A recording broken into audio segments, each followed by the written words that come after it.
Сега ще ви разкажем как всъщност може да получите безплатен компост за своята градина или за междублоковото пространство, за което се грижите пред вашия блок. От 9 миналата седмица стартира именно раздаването на безплатен компост срещу бележка за платен данък смет. Сега ще разберем повече подробности от Таня Асенова. Здравейте! Здравейте и добро утро на всички зрители. Както казахте, от 9 започна кампанията по безплатно предоставяне на компост срещу заплатена такса за битови отпадъци. Всеки, който отиде с бележката на инсталацията в Хан Богров, може да получи своя безплатен компост там на инсталацията. 10 кг компост може да получи всеки срещу бележка. Ако имота е на повече от един човек, всеки един от собствениците ли ще получи тези 10 кг? Да, всеки един от собствениците има право да получи по 10 кг. Така че ако имота се води на няколко човека, ще получат по 10 кг всеки. Всъщност на входа на Софийското село Мрамор, където се намираме в момента, е един от тези пунктове за събиране на растителни отпадъци. Кога е изграден този пункт и защо е необходимо да ги има тези? Това е едно от 12-те общо изградени за рамките на 2 години заграждения за зелени отпадъци.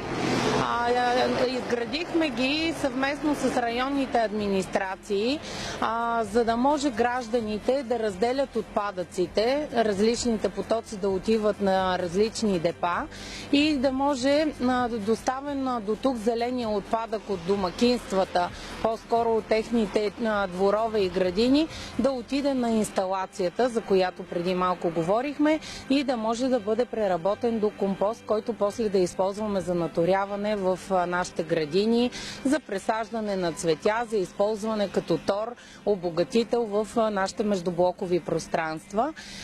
Така че, както всички виждате, тук е място, на което има наистина само зелени отпадъци. От миналата година е изградено това и хората в село Мрамор се научиха, че това е мястото и наистина само тук изхвърля. Тук много важно е да отбележим, че когато го донесем отпадъка или го докараме с количка в нейлонови чували, трябва да го изсипем и чувала да го изхвърлиме в контейнера, който е зад мен, за да може наистина само биоразградимите отпадъци да останат тук в заграждението.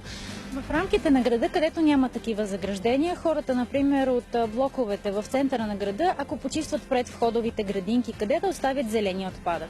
Зеления отпадък в районите в централната градска част на София се оставя на нейлонови чували до контейнерите за битови отпадъци. А в крайградските райони, където има такива изградени съоръжения, това са в Витоша, в Панчарево, в Нови Искър, в Овча купел, в Мрамор, това е район Връбница, и в квартал Кремиковци, в Челопечене и в Яна, може да се оставят в загражденията. Също така на много места има поставени контейнери, надписани за зелени отпадъци.